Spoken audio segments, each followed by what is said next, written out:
Shri Raghuvira Reddy garu.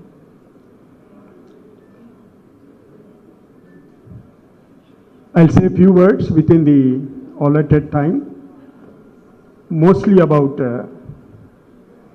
perhaps the person whom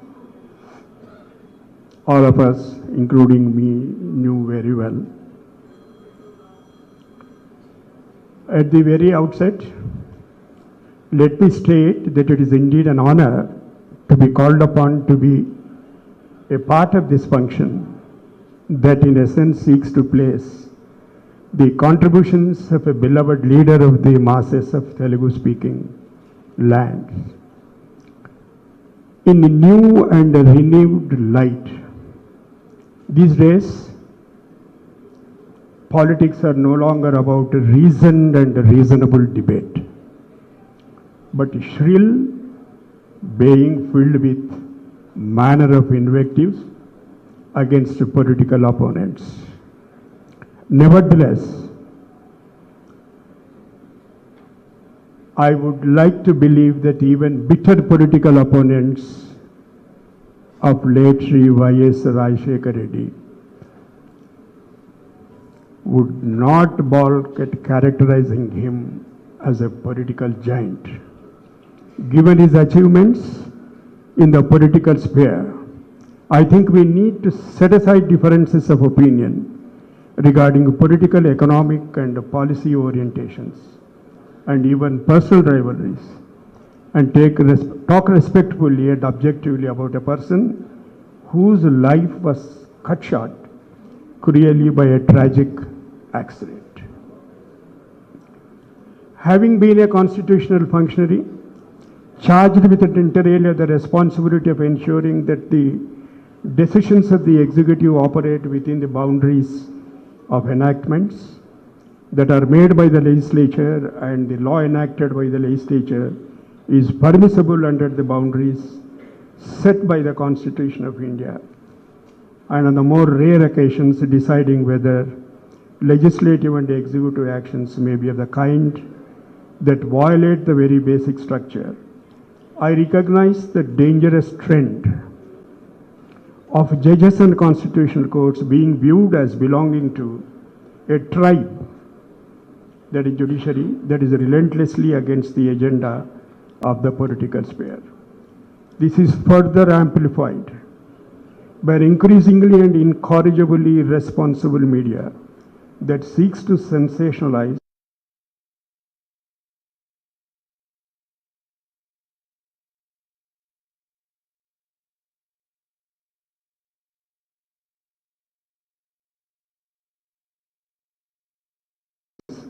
every comment, and I would not go into the detail. I was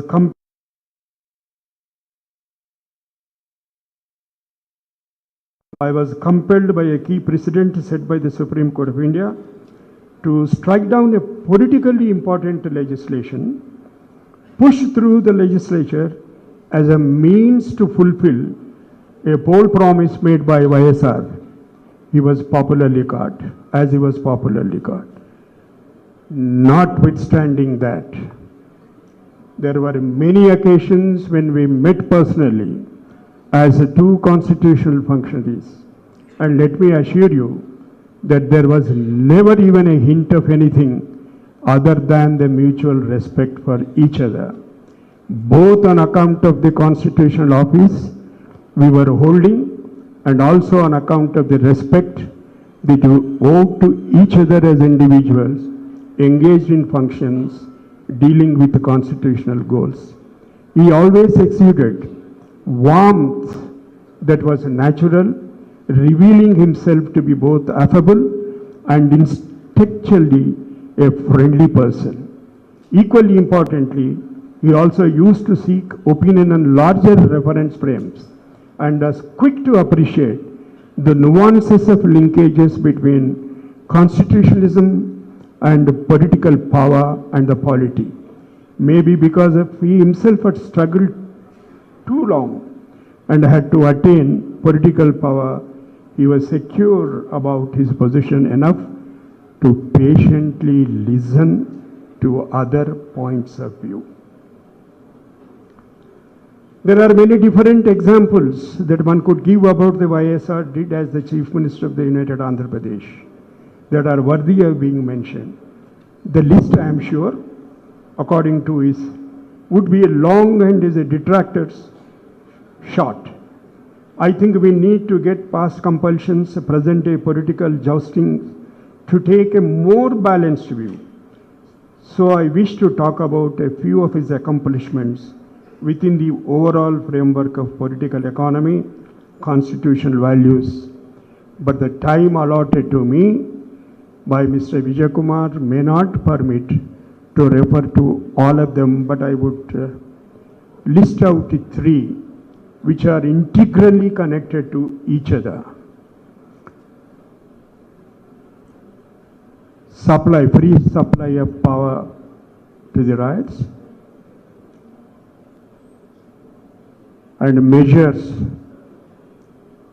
to take the farmers out of a debt trap. That is one thing. Of course, coupled with the irrigation projects, the most importantly, Arogyasri, and the third one was what you call reimbursement of the fee to be paid by the students, which has helped immensely the boys and girls coming from the rural areas, but for which it would not have been possible for them to attain their higher education. These three are integrally connected to each other. Just now, Dr. Sainath was telling us that how could a simple legislation which is meant for the benefit of the farmers could take away the right of constitutional remedies, which Baba Saheb said was the most fundamental of all the fundamental rights. That's up. I am one of those who believe, I don't know whether I should say, picture अभी बाकी है. अभी तो trailer देख चुके हैं, picture अभी बाकी है.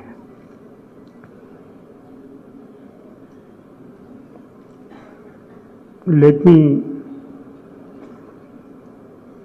end this talk by making two pleas.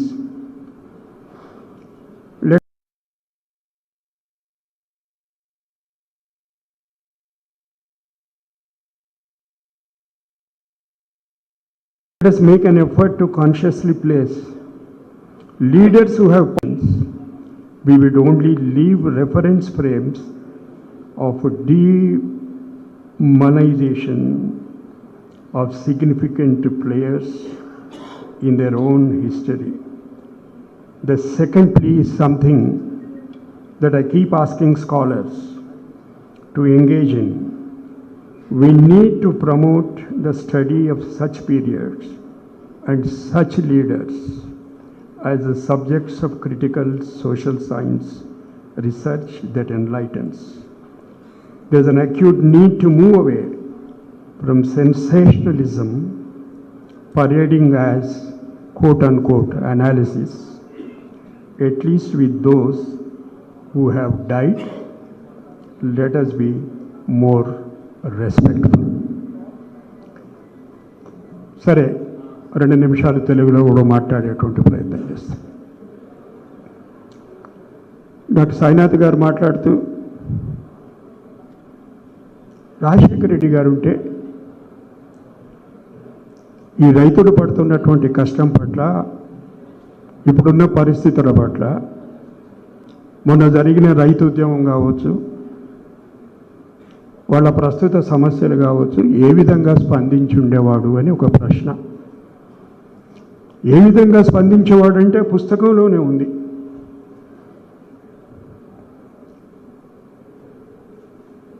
ప్రజ్ఞావంతుడు Pranab Kumar Mukherjee గారు, మేనిఫెస్టో కమిటీ చైర్మన్, ఈయన ఢిల్లీకి వెళ్ళి నేను రైతులకు ఉచిత విద్యుత్ ఇవ్వదలుచుకున్నా, మీరు మేనిఫెస్టోలో పెట్టండి. అది కుదరదు. మొన్న పంజాబ్లో పెట్టినాం కదా, దానివల్ల ఫలితం రాలేదు కదా, ఓడిపోయినాం కదా, ఎందుకు దానికి? అయితే మీ ఇష్టం. అది సాధ్యం.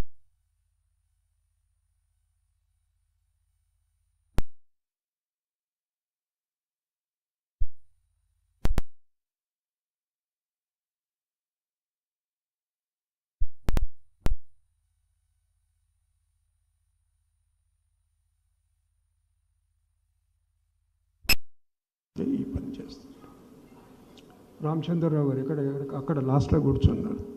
ఏంటి ఆయన మనసు నొప్పించినట్టున్నావు, ఇదేమిటి ఇట్లా చెప్పినావు అంటే, మనసు నొస్తే నొప్పించుకోండి. Because Sainath said he was blunt in some aspects. ఆయన మనసు నొచ్చిందా నొచ్చుకొని ఆయన ఒక మాట అంటాడు. ఆయన జాతీయ పార్టీలకు ప్రాంతీయ ప్రయోజనాలు అవసరం లేదా?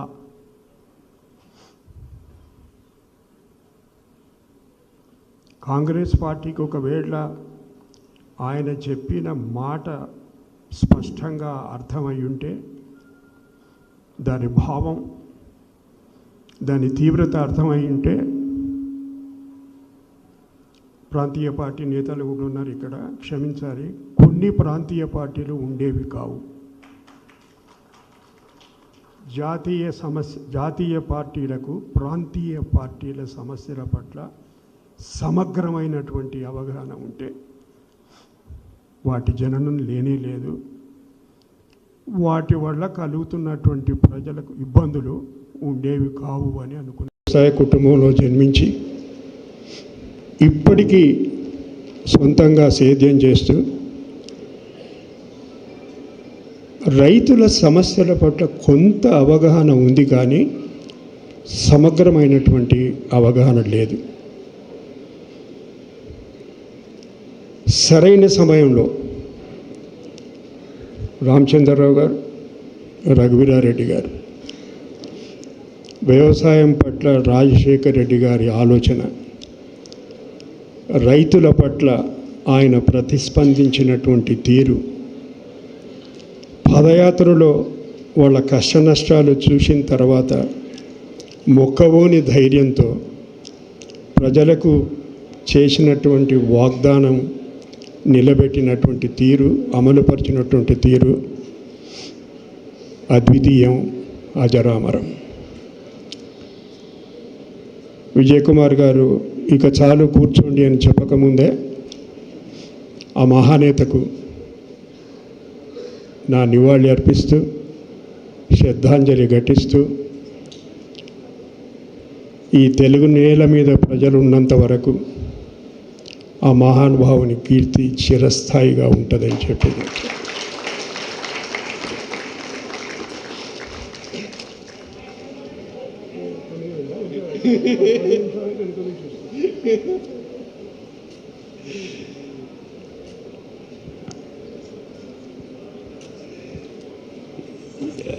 I request Digvijay Singh ji to deliver his address.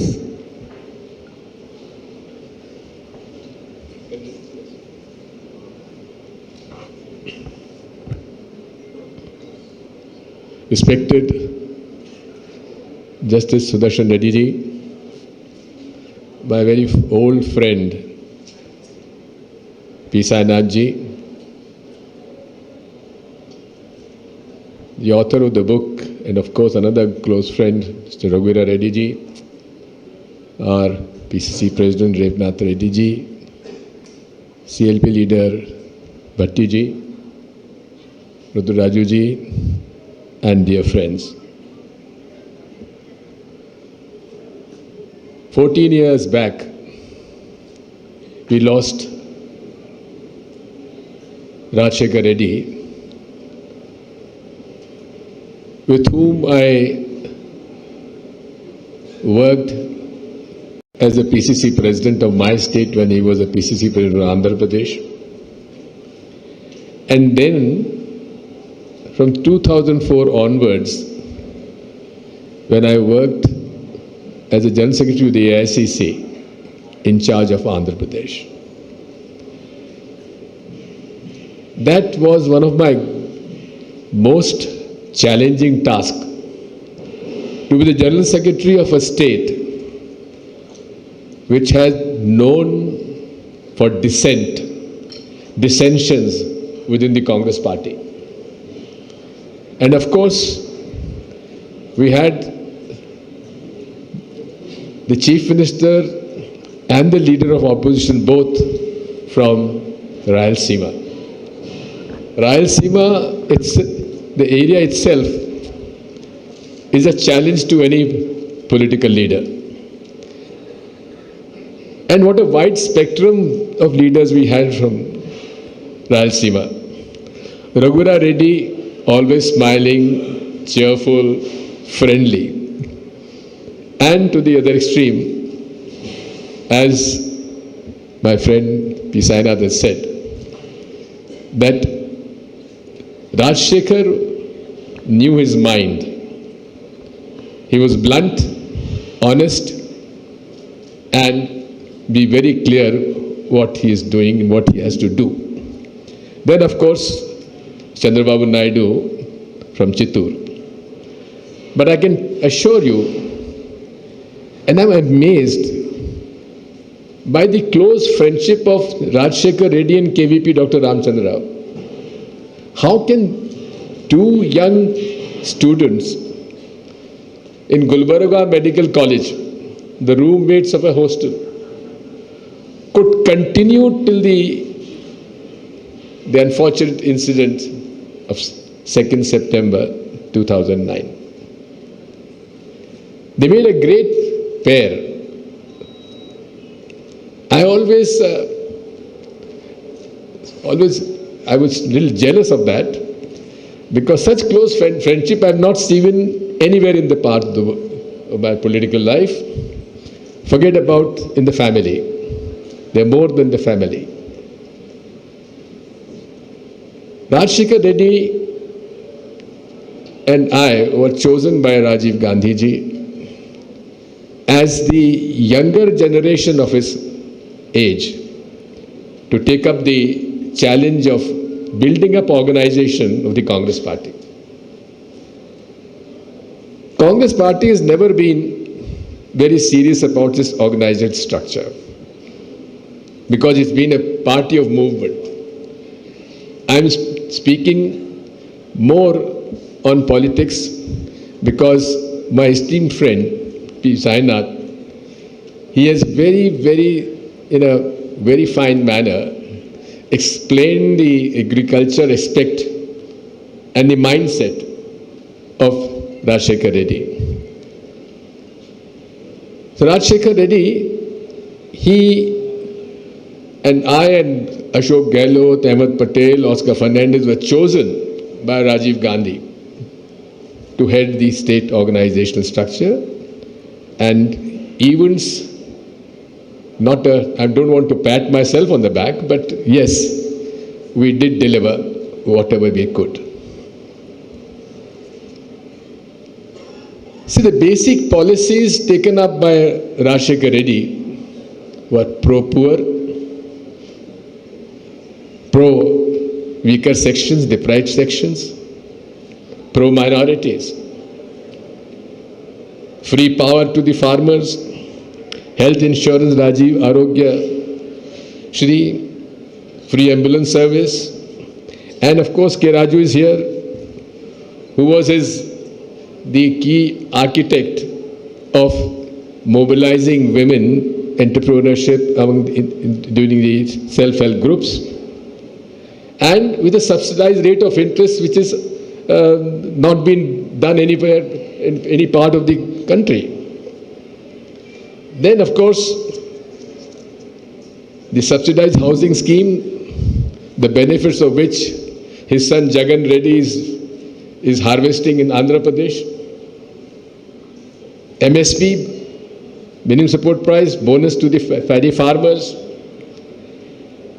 Then 2 kg rice full reimbursement of the tuition fees of students coming from the poor families and reservation of minorities in the professional institutions. So basically, and of course, he's dealing with the Naxalite movement. When he came in, when he became the chief minister, there was a very strong Naxalite movement, but he very politically, intelligently, he sort of brought them into the mainstream.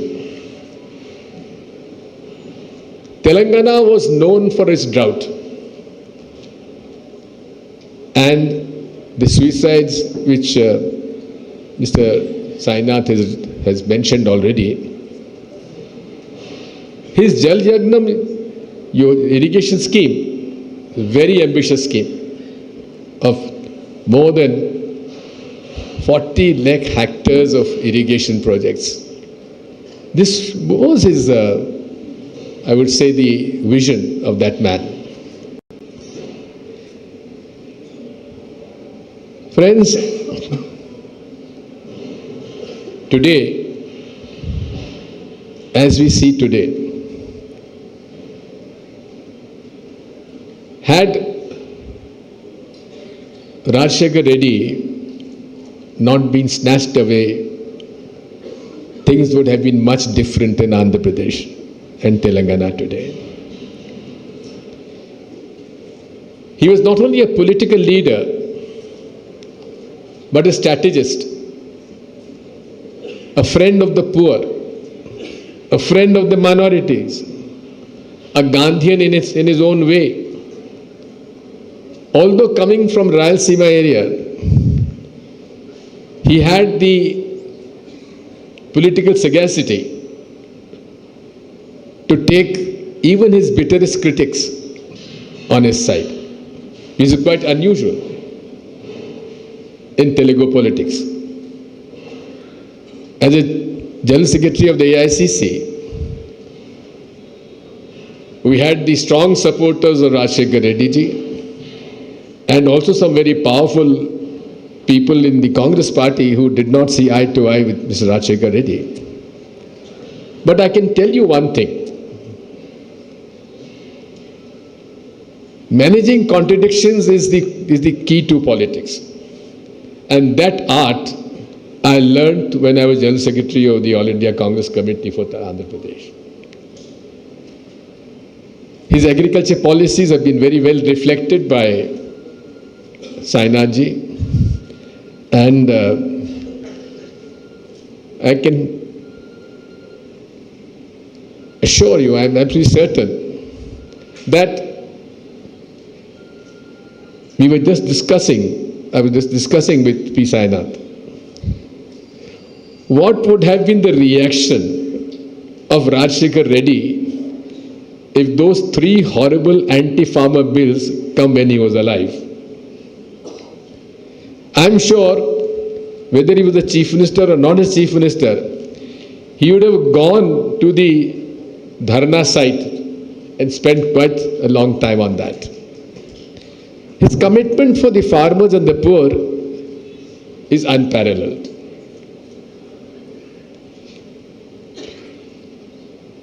He initiated the process of the Padayatra, the importance of Padayatra into the Indian politics.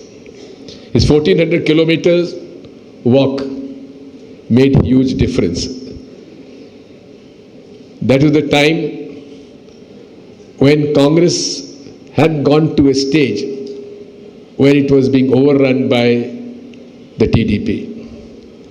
It was his leadership which ultimately brought the changes, and we won we won back Andhra Pradesh. If you see the results, if the Andhra Pradesh state had not given us the kind of mandate which gave us in 2004 and 2009 parliamentary elections, probably UPA government may not have been formed. So I think Today, as we stand and pay homage to Rajshekar Reddy in his memory, let us be very clear that the policies that he enunciated, the policies that he implemented, were the policies of the Congress party, were the policies of Mahatma Gandhi, Pandit Jawaharlal Nehru. They were the policies of Mrs. Indira Gandhi, Mr. Rajiv Gandhi, which he continued and effectively implemented as the Chief Minister of Andhra Pradesh, helping the poor. This is something which we have to sort of understand. Today, as we stand here, we've got challenges in the country. We have a leadership in the country who has a scant respect for constitution, scant respect for statutory institutions. We've got a scant respect for the parliamentary functioning of the democratic India. And of course, the biggest challenge, the way the polarization is taking place in this country. I wish we had Rajshekar Reddy here to fight these challenges. Thank you.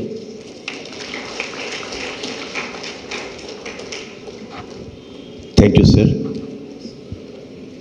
Rajasekhar గారి అడ్మినిస్ట్రేషన్లో అధికారిగా పనిచేసి ప్రస్తుతం Congress working committee శాసనసభ్యులుగా ఉన్న రాజు గారు ఇక్కడ ఉన్నారు. రాజు గారి నుంచి 2 నిమిషాలు బ్రీఫ్గా మాట్లాడవలసిందిగా కోరుతున్నాను.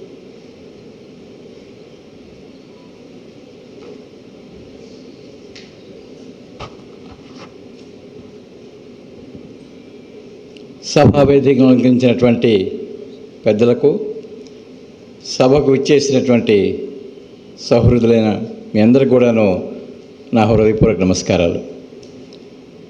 2 నిమిషాల్లో 2-3 ఎనాక్డోట్స్ షేర్ చేసుకోవాలనుకుంటున్నాను. రైతే రాజు అయితే నిర్ణయాలు ఎలా తీసుకుంటారు?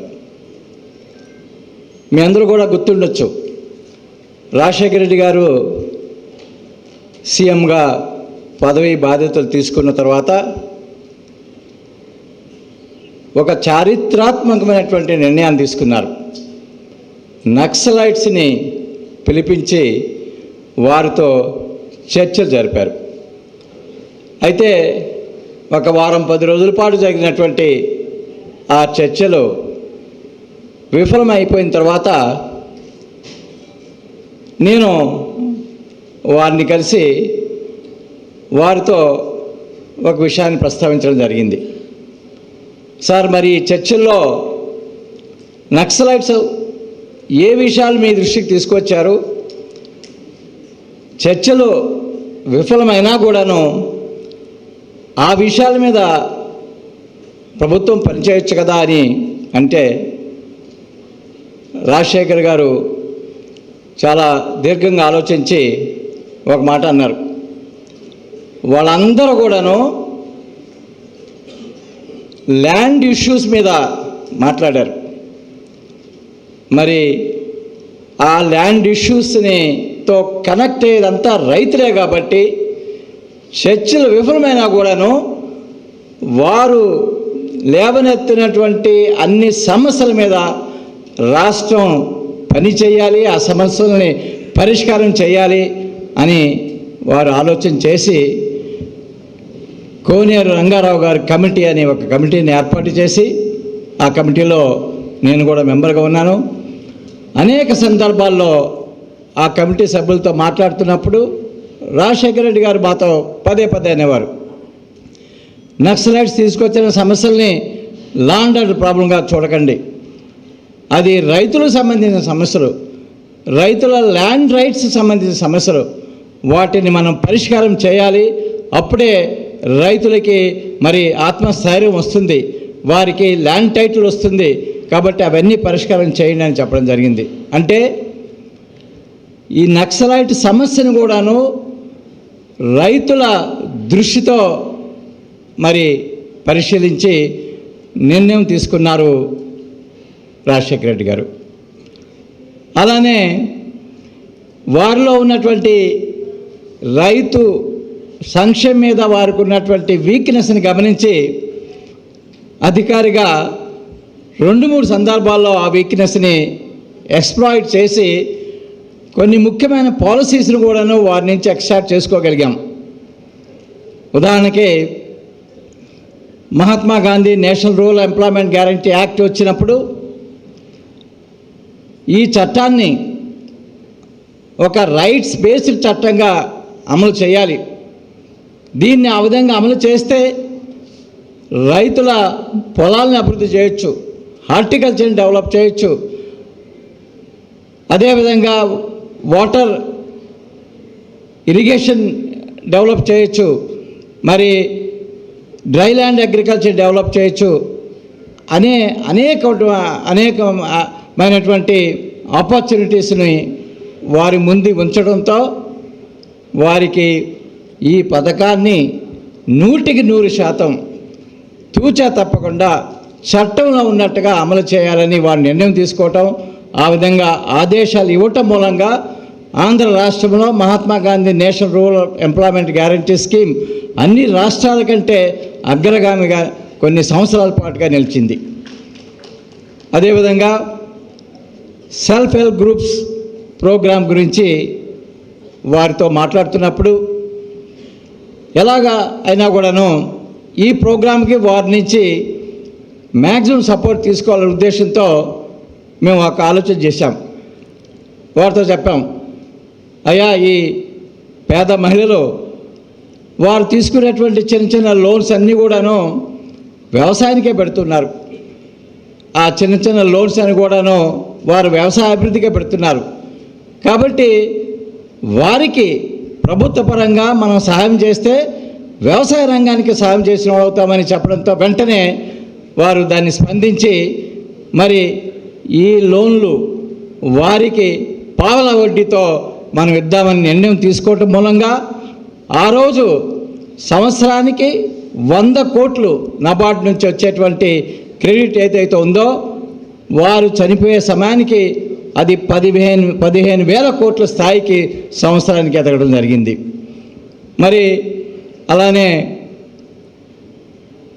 పేదలకి ప్రభుత్వం ఇచ్చినటువంటి భూముల్ని మరి అభివృద్ధి చేయాలి, ఆ భూములకి నీటి సదుపాయం కల్పించాలి, దాని మూలంగా సన్నకారు చిన్నకారు రైతులు అభివృద్ధి చెందుతారని వారి దృష్టికి తీసుకొని రావడంతో వారు దాని మీద స్పందించి ఇందిరా జలప్రభ అనే ఒక బృహత్కరమైనటువంటి కార్యక్రమాన్ని శాంక్షన్ చేయటం జరిగింది.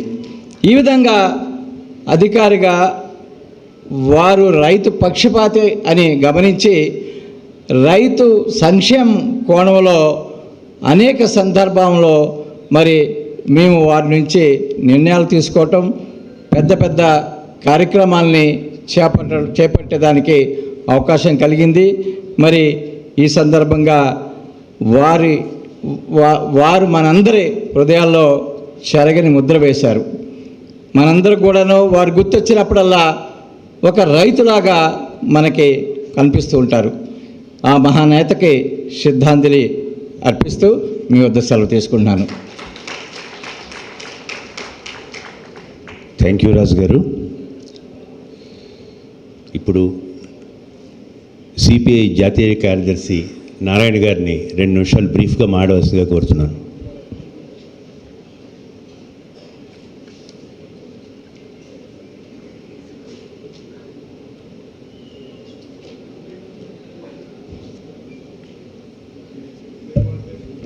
సభకు నమస్కారం. నిజంగా డౌట్ వచ్చింటుంది, కమ్యూనిస్టుల ఉపన్యాసం కర్ణాటక సంగీతం కొనసాగుతుంటుంది అనుకున్నారు. అట్లా లేదు, ఇప్పుడు మేము కూడా బ్రీఫ్ అయిపోయినాం, భయపడక్కర్లేదు. ఏది నేను మాట్లాడడానికి రాలే, వినడానికే వచ్చాను. ఆ మటుకు చెప్పాను. ఇన్విటేషన్ కేవీపీ గారు పంపిస్తే మీరు పిలవకపోయినా నేను వస్తాను. రాజశేఖర్ గారికి నాకున్నటువంటి అనుభవం మాట్లాడుతూ చెప్పాను. అంటే అందరికి డౌట్ రావచ్చు, నేను కమ్యూనిస్ట్ని, ఆయన కాంగ్రెస్ పార్టీ వాడు. కానీ రాజకీయాలు ఉంటాయి. ఈ వ్యవస్థలో రాజకీయ వ్యవస్థ చాలా పవిత్రమైంది. రాజకీయ వ్యవస్థ లేకుండా వ్యవస్థ ముందుకు పోవడం సాధ్యం కాదు. అన్ని రాజకీయ పార్టీలకి మేనిఫెస్టోలు ఉంటాయి, అందులో మంచిగా రాసుకుంటారు, దాన్ని చెడుగా రాసుకోరు. నేను చంపుతాను పొడుస్తాను రాసుకోరు, మంచిగా రాసుకుంటారు. కానీ అమలు చేయడంలో చాలా తేడా వస్తాయి. అయితే రాజకీయ విభేదాలు ఉంటాయి తప్ప వ్యక్తిత్వ కక్షల దారికి తీదు. విభేదాలు ఇస్తే మా పాలసీ కాంగ్రెస్ పాలసీ క్లాష్ అవుతుంది. అంతేగాని రాజశేఖర రెడ్డి నారాయణ క్లాష్ కాడు, సాధ్యం కాదు. అంటే క్లాష్ అయితే రాజకీయ వ్యవస్థ ఉండదు. ఆ విషయంలో రాజశేఖర రెడ్డి గారు విపక్షాలని గౌరవించేవాడు, విభేదించినా గౌరవించేవాడు. ఇష్టం లేకపోతే మేము చేయలేమని చెప్పేవాడు, ఇష్టం అంటే పాలసీ నాకు కుదరదా అని చెప్పేవాడు. జన నిషేధిస్తే అవుట్ ఆఫ్ ది వేలో కూడా చేసేవాడు. అలాంటి సంబంధాలు చాలా ఉన్నాయి. ఇప్పుడు రాజకీయ వ్యవస్థలో ఖర్చు వచ్చేసినాయి. ఒకసారి నేను రాజశేఖర ముఖ్యమంత్రి పోతే నన్ను చూడడానికి లేచి కౌగిలించుకున్నాడు. అప్పుడు డాక్టర్ కేవీపీ అక్కడే ఉన్నాడు. కేవీపీ వెంటనే నారాయణ చూస్తే నీకేం పంచి నిలదా, కౌగిలించుకుంటున్నావు, బయట బూత్ తిరుగుతూ ఉన్నాడు అన్నాడు. అంటే ఆయన చేయి అట్ట పట్టుకున్నాడు. ఆయన కమ్యూనిస్ట్ పార్టీ, నేను ముఖ్యమంత్రిని, నన్ను విమర్శించుకోండి ఇంకో విమర్శిస్తాను అన్నాడు. మీరు రాయాల్సిన రావండి వెళ్ళిపోయాడు. అంటే విభేదాలు ఉన్నంత మాత్రాన, విమర్శించే మాత్రాన ఆ విమర్శలు ఏంటంటే బయట విమర్శించండి బాగా కొన్ని అంశాలపైన నా నోరు కూడా కొంచెం పదును ఎక్కువ ఉంటుంది, ఇప్పుడు తగినట్టుంది. అంతే నేను కొంచెం గట్టిగా విమర్శించాను. విమర్శ ఎందుకు విమర్శించాను? వ్యక్తిగత విమర్శ వేరు, విధానాలపైన విమర్శిస్తాం, ఇష్యూస్ పైన విమర్శిస్తాం. అలాంటప్పుడు దాన్ని ఖర్చుగా తీసుకోవడానికి కుదరదు. ఇప్పుడు ఆయన బ్యాక్గ్రౌండ్ ఏంటి? ఆయన కడప, రాయలసీమ. కడపలో 4 దఫాలు ఎద్దుల ఈశ్వరరెడ్డి గారు ఎంపీగా పోటీ చేసి గెలిచారు. ఆయన రాయలసీమ గాంధీగా పేరు ఆయనకి. ఆయన కమ్యూనిస్ట్ పార్టీ నాయకులు. రాయలసీమ కృష్ణా జిల్లాలను మళ్లించాలని చెప్పేసి ఆయన రాయలసీమలో 4 జిల్లాలు కలిపి సంయుక్తంగా ఆందోళన చేశాం ఆ పెద్ద నాయకులు. అప్పుడు ఈయనప్పుడు డాక్టర్గా ఉంటూ రాజకీయాల వైపు ఆసక్తి చూస్తూ ఉన్నారు. ఈశ్వరరెడ్డి గారు ఎప్పుడు పోటీ చేసినా రాజారెడ్డి గారి దగ్గరుండి ఆయన వాహనం వేసి సపోర్ట్ చేసేవాడు. అంటే కమ్యూనిస్ట్ పార్టీకి వాళ్ళ నాన్నగారికి కూడా సంబంధాలు అట్లాంటివి. ఆ నేపథ్యం ఆయన కూడా ఉంది. రాయలసీమ ప్రాంతం నీళ్లు సమస్య తెలుసు.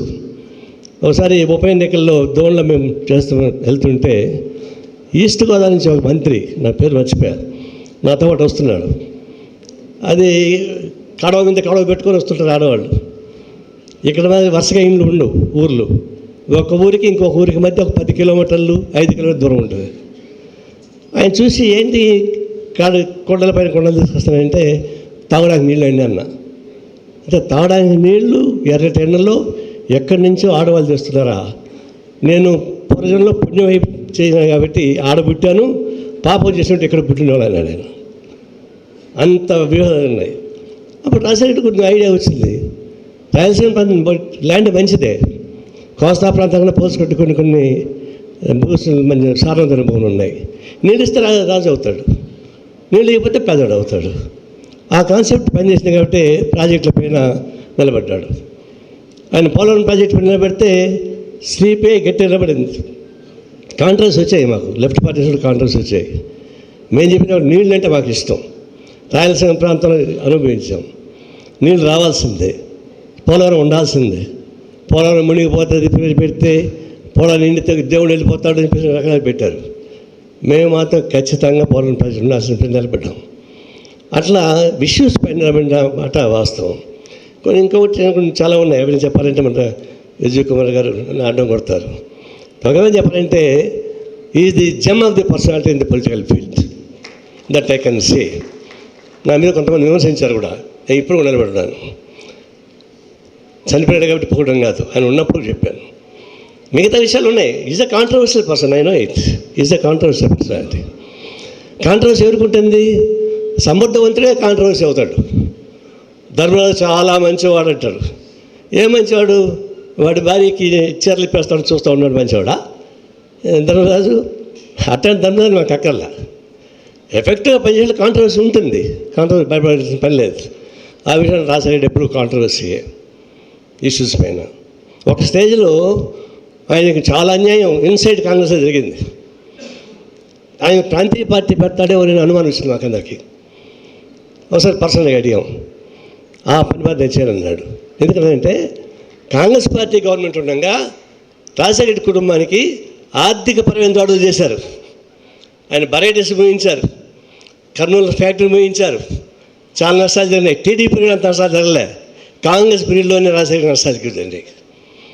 అప్పుడు డౌట్ వచ్చింది, ఈయన బాగా పాపులారిటీ ఉన్నాడు కదా మనిషి, ఏమోలో పోయినా ప్రాంతీయ పార్టీ పెట్టామంటే ఆ పని మాత్రం నేను చేయను. This a commitment, the political commitment. కష్టాలు వచ్చినా నిష్టాలు వచ్చినా నమ్మిన సిద్ధాంతమైనా నమ్మిన పార్టీ నిలబడి ఉండాలి. అది లేకుండా ప్రతి వ్యవస్థ ఉంటుంది, ఇంకా దిగజారిపోతుంది. రాజకీయ దిగజారిపోతే ఎట్లా ఉంటుంది? ఒకసారి చంద్రబాబు అడిగాడు నన్ను, అప్పుడు రాజకీయ మేము సపోర్ట్ చేస్తున్నాం, ఒక్క నిమిషం మీరు పార్టీని ఎట్లా నడిపిస్తున్నారు అపోజిషన్లో ఉండి మాకు ఇబ్బందిగా ఉంది అన్నాడు చంద్రబాబు నాయుడు. మా సిద్ధాంతం చెప్పాను, అది మాకు కుదరదయా, మేము చేయలేమన్నాడు. అది చెడగొట్టేది నువ్వే కదా రాజకీయాన్ని అన్నాను.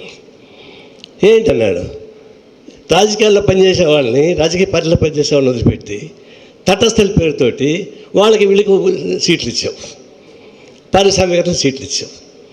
పారిశ్రామికత సీట్లు వచ్చి గెలుచుకున్నారు. కేడర్ ఏమనుకున్నారు, ఓ డబ్బులు సంపాదించే చాలు మనం సీట్లు వస్తాయి.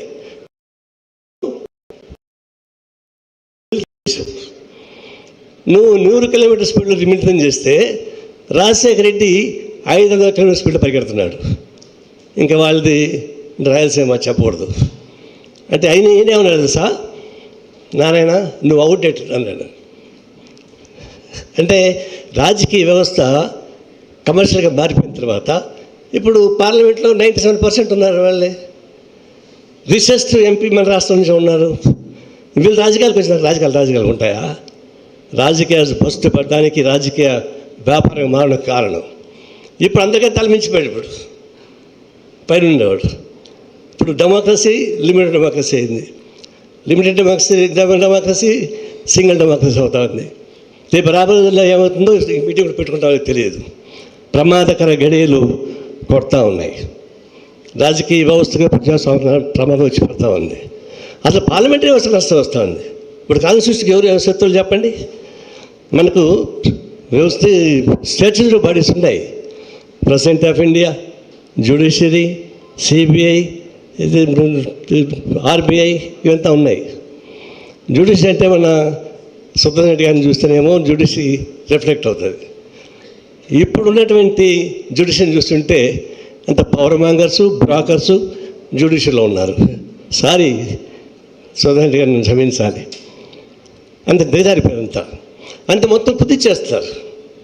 ప్రెసిడెంట్ ఆఫ్ ఇండియా నామినల్ అయిపోయింది, జ్యుడిషియల్ నామినల్ అయిపోతూ ఉంది, ఎలక్షన్ కమిషన్ నామినల్ అయిపోతూ ఉంది, సిబిఐ పెంపుడు కుక్కలాగా అయిపోయింది. అన్నీ మారిపోయిన తర్వాత వ్యవస్థ ప్రమాదం వచ్చింది. అందుకే ఈ వ్యవస్థకు ప్రమాదం వచ్చింది. దీన్ని ఎదుర్కోవాల్సిన బాధ్యత మనకు తెలియజేస్తా సెలవు తీసుకుంటా ఉన్నాం. థ్యాంక్ యూ నారాయణ గారు. ఇప్పుడు ఈ పుస్తక రచయితల్లో ఒకరు రఘువీరారెడ్డి గారికి ఉన్నారు. వారిని మాట్లాడవలసిందిగా బ్రీఫ్గా మాట్లాడవలసిందిగా కోరుతున్నాను. ఎందుకంటే ఆయన చెప్పదలుచుకున్నంత పుస్తకంలో చెప్పేశారు ఆల్రెడీ.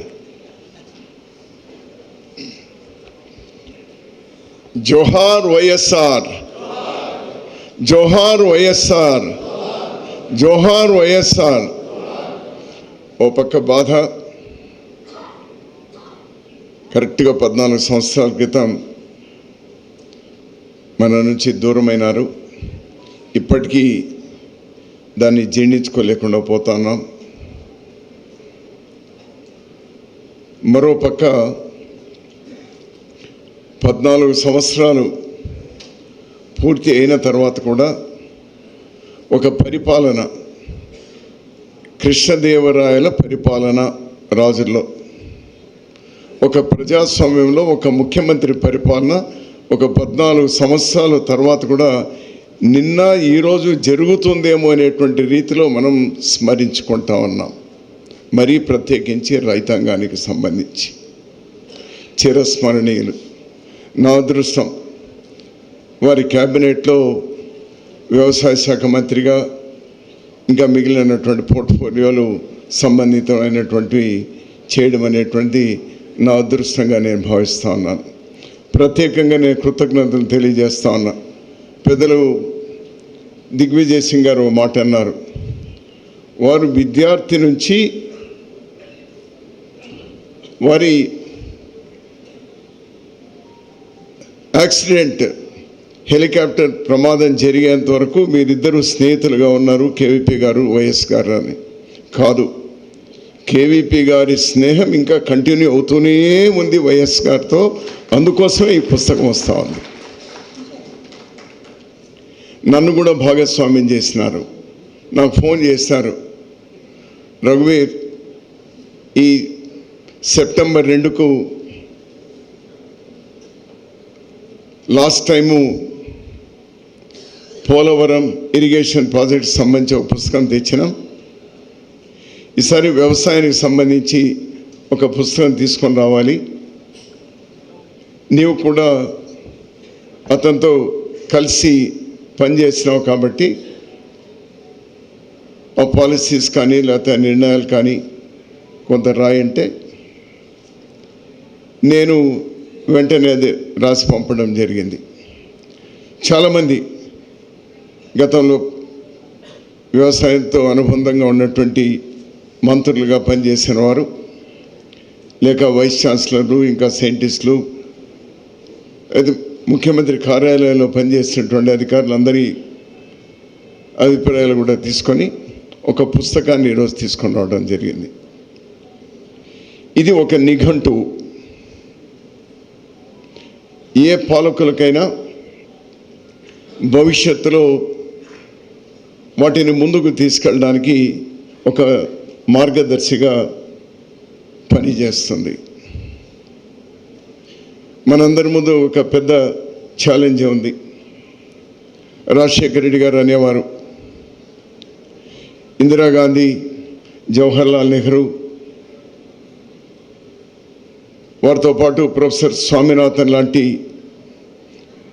శాస్త్రవేత్తల తోడ్పాటుతో ఆకలి తీరింది, 3 పూటల కడుపు నిండా అన్నం తినేటువంటి పరిస్థితి వచ్చింది, ఇతర దేశాలకు కూడా తిండి గింజలు పంపేటువంటి స్థాయికి మన రైతన్నలు వారు ఒక కొవ్వొత్తిగా కరుగుతూ కాలిపోతూ అందరికీ అన్నం పెట్టగలిగినారు. కానీ ఆ రైతే ఇబ్బందుల్లో పడ్డారు. ఆ రైతు సంక్షేమమే ఈరోజు ముఖ్యం అనేటువంటి అనేకమైనటువంటి వారు ఒకటే చెప్పేవారు, రైతు ఇన్వెస్ట్మెంట్ తగ్గాలి, వ్యవసాయంలో రైతు ఇన్వెస్ట్మెంట్ తగ్గాలి.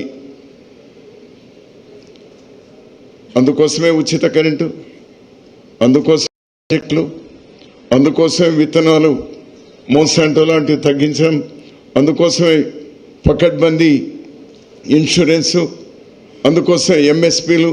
నాకు తెలిసి subject to correction, including opposition ముఖ్యమంత్రులు కూడా కనీస మద్దతు ధర ఇంత పెంచాలి అని అఫీషియల్గా లెటర్ రాసి రిప్రజెంట్ చేసినటువంటి ముఖ్యమంత్రి నాకు తెలిసి ఇంతవరకు లేదు. కేవలం ఒక్క రాజశేఖర రెడ్డి గారు మాత్రమే. ఎవ్రీ ఇయర్ ఏం పరిస్థితి? ఏ వరి కానీ మిగిలినటువంటి కానీ ఎంత పెంచాలి, మిగిలినటువంటి వాటికి కూడా ఎంఎస్పీలు ఇవ్వాలి. ఒకవేళ వాళ్ళు ఇవ్వకపోతే మనమే ఇస్తాం. ఒకసారి పల్సర్స్ పెద్ద ప్రాబ్లం వచ్చింది. వస్తే వారే నిర్ణయం తీసుకున్నారు, ఒక్కొక్క క్వింటాల్ మీద 200-300 రూపాయలు ఎక్కువ ఇస్తామని చెప్పి అన్నీ అనుసంధానం చేసేటువంటి ప్రయత్నం చేస్తారు. దాన్ని ముందుకు తీసుకెళ్దాం. ఒక మంచి పుస్తకాన్ని ఈరోజు ఎంఎస్కో విజయ్ కుమార్ గారు ఈరోజు దాన్ని రూపొందించినారు, మన ముందు ఉంచినారు. పెద్దలు దీన్ని ఆశీర్వదించడానికి, ఎందుకంటే వ్యవసాయ ఉద్యమం ఈరోజు ఉవ్వెత్తున జరుగుతూ ఉంది. 3 నల్ల చట్టాలు తీసుకొచ్చి చివరికి ఇంతవరకు బీజేపీ ప్రభుత్వం వచ్చిన తర్వాత, మోడీ గారు వచ్చిన తర్వాత వారు అనుకున్నది చేయాలి అనుకునేటువంటి రకం. కానీ ఒక్క వ్యవసాయానికి సంబంధించినటువంటి ఆ 3 నల్ల చట్టాలని వెనక్కి తీసుకోవడానికి ప్రధానమైనటువంటి కారణం రైతుల వెంట ఉండి వాళ్ళకి దశ దిశ నిర్దేశించినటువంటి వారు, వెనక ఉండినటువంటి వారు సాయినాథ్ గారు. ప్రత్యేకంగా నేను రైతుగా వారికి ధన్యవాదాలు కూడా తెలియజేస్తా ఉన్నాను. చాలామందికి పరిచయం లేదు. అనుమతితో గారి మనవడు ఈరోజు రైతాంగాని కోసం, పేదల కోసం అహర్నిశలు కృషి చేస్తున్నటువంటి వారు కూడా ఈరోజు వచ్చినారు. దిగ్విజయ్ సింగ్ గారు చెప్పినారు, అతను ముఖ్యమంత్రిగా 2 సార్లు ఉండి కూడా చాలా విషయాలు ఇక్కడ ఈ రాష్ట్రంలో ముఖ్యమంత్రిగా రాజశేఖర రెడ్డి గారు ఉన్నప్పుడు నేను కూడా నేర్చుకునేటువంటి అవకాశం వచ్చింది అనేటువంటి చెప్పినారు.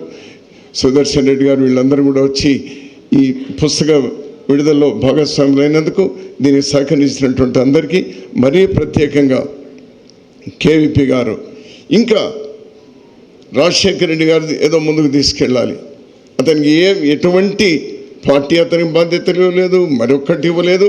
అయినా రాజశేఖర రెడ్డి గారి ఆదర్శాలు ముందుకు తీసుకెళ్ళాలి అనే అహర్హరము మమ్మల్ని అందరినీ కూడా పిలిపించి ఈరోజు భాగస్వాములు చేస్తాను. రేపు ఎల్లుండే ఎలక్షన్లు ఉన్నా కూడా తెలంగాణ నుంచి పెద్ద ఎత్తున నా మిత్రులందరూ కూడా, సహచరులందరూ కూడా వచ్చినారు. మీకు కూడా I wish you all the best. Thank you very much. ఇందులో నన్ను కూడా భాగస్వామి చేసేందుకు మరోసారి ధన్యవాదాలు తెలియజేస్తున్నా. నమస్కారం.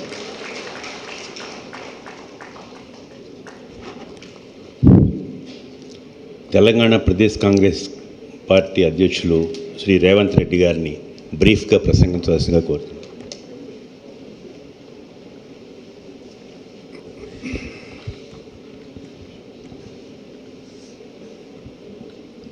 డాక్టర్ కేవీపీ రామచంద్రరావు గారు, డాక్టర్ రఘువీరారెడ్డి గారు రచించిన రైతే రాజైతే పుస్తక ఆవిష్కరణకి ముఖ్య అతిథులుగా విచ్చేసిన former chief minister, AICC general secretary Shri Digvijay Singh గారు, సుప్రీంకోర్టు జస్టిస్ శ్రీ సుదర్శన్ రెడ్డి గారు, శ్రీ సాయినాథ్ గారు, పెద్దలు రఘువీరారెడ్డి గారు, మిత్రుడు బట్టి విక్రమార్క గారు, రుద్రరాజ్ గారు, మెస్కో పబ్లికేషన్స్, ఇక్కడికి విచ్చేసిన డాక్టర్ వైఎస్ రాజశేఖర రెడ్డి గారి సహచరులు, అనుచరులు, అభిమానులందరికీ ఈ పుస్తకావిష్కరణలో పాల్గొనడం అనేది మనందరికీ ఒక అవకాశం. ఈరోజు డాక్టర్ వైఎస్ రాజశేఖర రెడ్డి గారి వర్ధంతి అవ్వడం అనేది మనందరికీ బాధాకరమైన విషయం. డాక్టర్ వైఎస్ రాజశేఖర రెడ్డి గారి గురించి మాట్లాడాలంటే ఆయన ఒక తరం, ఒక అనుభవం, ఒక ఎక్స్పీరియన్స్ కొత్తగా వచ్చే రాజకీయ నాయకులు. 78లో వారు మొదటిసారి శాసనసభ్యుడు అయిన వెంబడే శ్రీమతి ఇందిరాగాంధీ గారు వారిని గుర్తించి మంత్రిగా అవకాశం కల్పించిండ్రు, వారి మంత్రిగా రాణించిండ్రు. అత్యంత పిన్న వయసులో ఉమ్మడి ఆంధ్రప్రదేశ్కి అంటే పివి నరసింహారావు గారి నుంచి మొదలు పెడితే కోట్ల విజయభాస్కర్ రెడ్డి గారు, మర్రి చెన్నారెడ్డి గారు గొప్ప వ్యక్తులు ఉన్న సందర్భంలో ఉమ్మడి ఆంధ్రప్రదేశ్ కాంగ్రెస్ పార్టీకి 34 సంవత్సరాల వయసులో పిసిసి అధ్యక్షుడిగా నియమించడం అనేది ఎవరికీ అలాంటి గొప్ప అవకాశం ఈ రాష్ట్రంలోనే రాలేదు. అది డాక్టర్ వైఎస్ రాజశేఖర రెడ్డి గారికి వచ్చింది. వారు పిసిసి అధ్యక్షుడిగా వేసిన పునాదులే ఆనాడు వారు గుర్తించిన యువతరం ఈరోజు ఉమ్మడి రాష్ట్రాలలో రాజకీయాలను నడిపిస్తున్నారు, శాసిస్తున్నారు అని అంటే అది అతిశయోక్తి కాదు. అదేవిధంగా వారు మొదటిసారి ఎమ్మెల్యే అయినప్పుడు మంత్రి అయితే మళ్ళీ 20 సంవత్సరాల వరకు ఏ అవకాశం రాకుండా సరాసరిగా వారు ముఖ్యమంత్రి అవకాశం వచ్చే వరకు 20 సంవత్సరాలు సుదీర్ఘమైన 20 సంవత్సరాలు ఎన్నోసార్లు పార్టీ అధికారంలోకి వచ్చిన తనకు అవకాశాలు రాకపోయినా నిరాశ చెందకుండా అదే పార్టీలో కొనసాగడం అనేది అది ఎవరి వల్ల సాధ్యమయ్యేది కాదు. ఇప్పుడు మేము చూస్తుంటాం, మొదటిసారి అయిన వాళ్ళే 2 సంవత్సరాలు కాకముందు వచ్చి మమ్మల్ని కలుస్తుంటారు, అన్న ఇంకా ముఖ్యమంత్రి అయితలేనేంది నేను అని. 20 సంవత్సరాలు వారు ఎదురు చూసిన తర్వాత వారు ముఖ్యమంత్రిగా అయినరు. వారి అనుభవాలు, రాజకీయంగా వారు ఎదుర్కొన్న అంశాలను ఈ తరం ఆదర్శంగా తీసుకోవాల్సిన అవసరం ఉంది. ఇక్కడ ఉన్న వేదిక మీద ఉన్న ఇక్కడ ఉన్న మిత్రులందరూ కూడా వారి సహచరులుగానో అనుచరులుగానో మిత్రులుగానో పనిచేసినారు. నాకు తెలిసి ఇక్కడ నేను ఒక్కనే వారు ముఖ్యమంత్రిగా ఉన్నప్పుడు ప్రతిపక్షంలో పనిచేసిన అనుభవం నాకుంది. శాసనమండలి సభ్యుడిగా, శాసనసభ్యుడిగా వారు తీసుకున్న నిర్ణయాల మీద విశ్లేషించే అవకాశం వచ్చింది, విమర్శించే అవకాశం వచ్చింది. రాజశేఖర రెడ్డి గారు ముందు నిలబడి నిటారుగా వారు తీసుకున్న నిర్ణయాలలో ఆనాడు మాకు అనిపించిన లోపాల మీద మాట్లాడే అవకాశం వచ్చింది. శాసనసభలో కానీ శాసన మండలిలో కానీ ముఖ్యమంత్రిగా వారు చేసిన నిర్ణయాలను ప్రతిపక్ష శాసన మండలి సభ్యుడిగా శాసనసభ్యుడిగా మేము లేచి నించొని మాట్లాడినప్పుడు వారు లేచి నించొని ఒక చిరునవ్వుతో మా విమర్శకి సరైన సమాధానాన్ని ఇచ్చి మేము అనుకుంటున్న విధానంలో ఉన్న లోపాలను కూడా ముఖ్యమంత్రిగా ఎంతో ఎక్స్పీరియన్స్ లీడర్గా నేను మొదటిసారి శాసనమండలి సభ్యుడిగా మొదటిసారి శాసనసభ్యుడిగా అంటే చట్టసభలకు వచ్చిన మొదటి సభ్యుడిగా మేము మాట్లాడితే కూడా వీళ్ళు ఫస్ట్ టైమర్స్ వీళ్ళకి రిప్లై చేయాల్సిన అవసరం లేదు అని అనుకోకుండా ముఖ్యమంత్రిగా వారు లేచి హుందాగా మేము లేవనెత్తిన అంశాల మీద వారు తిరిగి రిప్లై చేసేవారు. అందుకే ఎప్పుడు శాసనసభ బడ్జెట్ సమావేశాలు కానీ ఇతర సమావేశాలు వచ్చినప్పుడు రాత్రంతా మేము ప్రిపేర్ అయ్యేది. నిజంగా ఆ మాత్రం ప్రిపేర్ అయ్యి ఉంటే ఐఏఎస్ ఐపీఎస్ అయి ఉండేవాళ్ళం. చదువుకునేటప్పుడు చదువుకోలేదు కానీ రాజశేఖర రెడ్డి గారు ముఖ్యమంత్రి ఉన్నప్పుడు వారి దృష్టిని ఆకర్షించాలి అని వారు చేసిన నిర్ణయాలను విశ్లేషించాలని విమర్శించాలని రాత్రంతా ప్రిపేర్ అయ్యి ఉదయం డైరెక్ట్గా రెడీ అయ్యి శాసనసభకి వెళ్ళి మాట్లాడినాం. వారు 2009లో మరీ రెండవసారి ముఖ్యమంత్రి అయిన తర్వాత బడ్జెట్ ప్రవేశపెట్టినప్పుడు ఆ బడ్జెట్ మీద మాట్లాడే అవకాశం దాదాపుగా సుదీర్ఘంగా ఒక 50 నిమిషాలు మాట్లాడే అవకాశం నాకు వచ్చింది. ఆ రోజు నాకు బాగా గుర్తుంది. ఈ రోజు కూడా రాత్రంతా ప్రిపేర్ అయ్యి డైరెక్ట్గా ఉదయం రెడీ అయ్యి అసెంబ్లీకి వెళ్ళి అసెంబ్లీలో మాట్లాడితే రాజశేఖర రెడ్డి గారు పదే పదే లేచి మేము లేవనెత్తిన అంశాల మీద వివరించే ప్రయత్నం చేసినారు. అది ఒక గొప్ప నాయకుడికి ఉన్న లక్షణం, నూతన నాయకత్వాన్ని ప్రోత్సహించే విధానము అని చెప్పి ఈరోజు ఈ తరం భావించాల్సిన అవసరం ఉంది. ఎందుకంటే 10 సంవత్సరాలు అప్పుడు ప్రతిపక్షంలో చూసిన 10 సంవత్సరాలు ఇప్పుడు తెలంగాణ రాష్ట్రం వచ్చినాక చూస్తున్నా. అందుకే ఈ రోజున్న పరిస్థితులను చూసిన తర్వాత రాజశేఖర రెడ్డి గారు ఒక గొప్ప నాయకుడు, ఒక గొప్ప మహానుభావుడు అని చెప్పి ఈరోజు మనం అందరం అనుకోవాల్సిన పరిస్థితులు ఉన్నాయి. చాలా సందర్భాలలో ఒక్క మాట చెప్పాలి, చాలామంది మా దగ్గరకు వచ్చేటోళ్ళు అన్న మమ్మల్ని ఎప్పుడు కేవీపీ రామచంద్రరావు గారిని చేస్తావు, ఎందుకంటే రాజశేఖర రెడ్డి గారి నిర్ణయాలను అన్నింటినీ వారే చేసేవారు, వారి పర్యవేక్షణలో జరిగేటివి, అలాంటి పాత్ర మాకు ఇవ్వండి అని మమ్మల్ని అడుగుతుంటారు. నేను అన్నీ విని ఒకరోజు చెప్పిన, ఈ 21వ శతాబ్దంలో రాజశేఖర రెడ్డి ఒకడే, డాక్టర్ మళ్ళీ ఎవరు రాజకీయంలో వారు, ఎందుకనంటే ఆయన జీవితకాలం రాజశేఖర రెడ్డి గారు డాక్టర్గా చదువుకున్నప్పటి నుంచి మొదలు పెడితే ముఖ్యమంత్రిగా వారు ప్రమాదంలో మరణించే వరకు రాజశేఖర రెడ్డి గారు నీడగా కేవీపీ రామచంద్రరావు గారు వారి ఆలోచనను, వారి విధానాన్ని, వారి ఆశయాలను కొనసాగించే విధంగా పనిచేసిండు తప్ప సొంతంగా ఎప్పుడూ ఆ అంశాలను దాటి పనిచేసే ప్రయత్నం చేయలే. అందుకే ఈ తరంలో 21వ శతాబ్దంలో రాజశేఖర రెడ్డి గారు ఒక్కరే, డాక్టర్ కేవీపీ రామచంద్రరావు గారు ఒక్కరే. వారి నుంచి మనం నేర్చుకోవాల్సింది ఉంది, వారిని ఆదర్శంగా తీసుకోవాల్సింది ఉంది తప్ప మనం ఎవ్వరం కూడా రాజశేఖర రెడ్డి గారు కాలేము, కేవీపీ రామచంద్రరావు గారు కాలేము అని తెలియజేస్తూ, తప్పకుండా భవిష్యత్తులో డాక్టర్ వైఎస్ రాజశేఖర రెడ్డి గారు వ్యవసాయం పట్ల కానీ, సాగునీటి ప్రాజెక్టుల పట్ల కానీ, పేద రైతులు ముఖ్యంగా బడుగు బలహీన దళిత గిరిజన మైనారిటీ వర్గాల కోసం వారు చేసిన సంక్షేమము, వారు చేపట్టిన అభివృద్ధిని ఆదర్శంగా తీసుకొని రాష్ట్ర కాంగ్రెస్ పార్టీని ముందుకు తీసుకెళ్ళి రాబోయే ఎన్నికలలో 2003లో డాక్టర్ వైఎస్ రాజశేఖర రెడ్డి గారు ఏ విధంగా అయితే చేవెళ్ళ నుంచి ఇచ్చాపురం వరకు పాదయాత్ర చేసి కాంగ్రెస్ పార్టీని అధికారంలోకి తీసుకొచ్చి ఒక సంక్షేమ రాజ్యంగా, ఒక అభివృద్ధి రాష్ట్రంగా ఎట్లయితే తీర్చిదిద్దిండో, నేను మా మిత్రుడు బట్టి విక్రమార్క గారు తప్పకుండా మళ్ళీ ఈ 2023 సంవత్సరంలో రాబోయే ఎన్నికలలో కాంగ్రెస్ పార్టీని అధికారం వైపు నడిపించి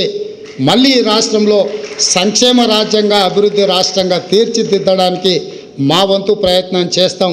వేదిక మీద ఉన్న పెద్దలు, ఇక్కడున్న మిత్రులందరూ కూడా సహకరించాల్సిందిగా, ఆశీర్వదించాల్సిందిగా కోరుకుంటూ మీ అందరి దగ్గర సెలవు తీసుకుంటున్నా. ధన్యవాదాలు మిత్రులారా. రేవంత్ రెడ్డి గారు స్కూల్లో బాగా చదువుకోలేదని ఐఏఎస్ అయ్యేవాడిని. ఇప్పుడు ఐఏఎస్ని అపాయింట్ చేసే పొజిషన్కి వెళ్తాం, ఏం చేస్తాం? మిత్రులు, సుదీర్ఘకాలం పాటు ఈ మధ్య పాదయాత్ర చేసి ప్రజలతో సత్సంబంధాలు ఏర్పాటు చేస్తున్న మిత్రులు బట్టి విక్రమార్క గారిని మాట్లాడవలసిందిగా కోరుతున్నాను బ్రీఫ్గా.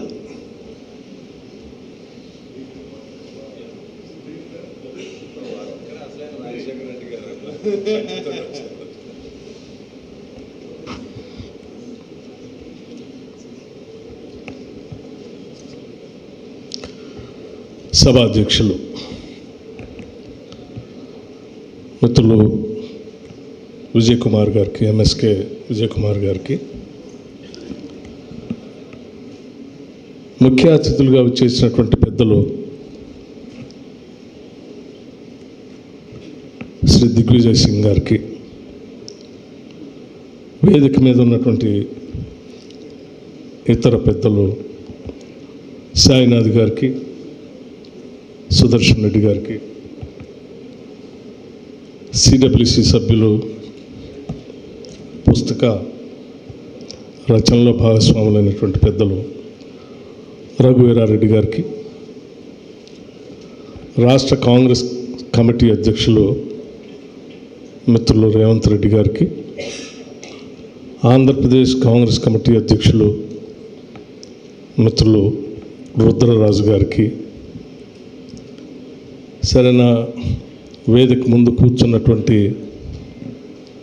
పెద్దలందరికీ, ఆధార్ నుంచి డాక్టర్ కేవీపీ రామచంద్రరావు గారి దగ్గర నుంచి మొదలు పెడితే రాజశేఖర రెడ్డి గారితో పనిచేసిన పెద్దలందరూ కూడా ఎదురు కూర్చొని ఉన్నారు.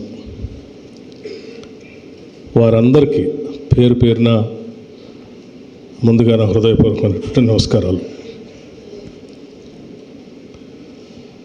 రాజశేఖర రెడ్డి గారి వర్ధంతి సందర్భంగా డాక్టర్ కేవీపీ రామచంద్రరావు గారు, అట్లాగే రఘువీరారెడ్డి గారు ఈరోజు ఈ పుస్తక ఆవిష్కరణ, రైతే రాజైతే వ్యవసాయం పండుగే అని చెప్పేటువంటి పుస్తక ఆవిష్కరణ చేయటానికి ఈరోజు ఈ కార్యక్రమాన్ని చేసి మనందరినీ కూడా ఇక్కడ పిలిచారు. ముందుగా వారిద్దరికి కూడా నా హృదయపూర్వకమైనటువంటి ధన్యవాదాలు. రాజశేఖర రెడ్డి గారి గురించి మాట్లాడుకునేటువంటి అవకాశం, వారితో కలిసి పనిచేసేటువంటి పెద్దలందరినీ ఈరోజు దగ్గరికి ఇక్కడికి పిలిచి, ఒక దగ్గర పిలిచి కలుసుకునేటువంటి అవకాశం కూడా కల్పించారు. సరే, రాజశేఖర రెడ్డి గారి గురించి మాట్లాడాలంటే మేము చాలా చిన్నవాళ్ళం. వాళ్ళని చూస్తూ రాజకీయాలు నేర్చుకున్నాం. వారి దగ్గర పని చేయాలని చెప్పి తప్పించాం. వారి ఆలోచనలు ముందుకు తీసుకొని పోవాలని చెప్పి కార్యకర్తలుగా అనుక్షణం ఆశపడ్డాం. ఆశపడి చాలా సంవత్సరాలు ఆశపడ్డాం. చాలా సంవత్సరాల తర్వాత మా ఆశ నెరవేరి వారితో కలిసి, అంటే వారి దగ్గరగా సన్నిహితంగా మారి శాసనసభ్యుడిగా, శాసన మండలి సభ్యుడిగా పనిచేసి దగ్గరగా దాంట్లో భాగస్వామి అయినటువంటి రోజుల్లో, కొద్ది రోజుల్లోనే చాలా సంవత్సరాలు దగ్గర కావాలని ఆశపడ్డాం. దగ్గర అయిన కొద్ది రోజుల్లోనే వారు మనందరి నుంచి దూరం అయ్యారు. వారు తలుచుకున్నప్పుడల్లా చాలా బాధ అనిపిస్తూ ఉంటుంది. కార్యకర్తలకి ప్రేమను ఎట్లా పంచడం వారి దగ్గర నుంచే నేర్చుకున్నాం. మనం చూసాం, ఎవరు కష్టాల్లో ఉన్నా, ఇబ్బందుల్లో ఉన్నా, శత్రువు అయినా సరే ఎదురుగా వచ్చి సమస్య ఉంది అంటే కాగితం తెచ్చావా, సంతకం ఎప్పుడు పెట్టాలని జేబులోంచి పెన్ను తీస్తూనే ఉండేవారు బయటికి. అంతటి ప్రేమను పంచినటువంటి గొప్ప నాయకుడు రాజకీయాల్లో బహుశా చాలా అరుదుగా ఉంటారు. ఆ అరుదుగా ఉన్నటువంటి వాళ్ళలో అతి ముఖ్యమైన నాయకుడు డాక్టర్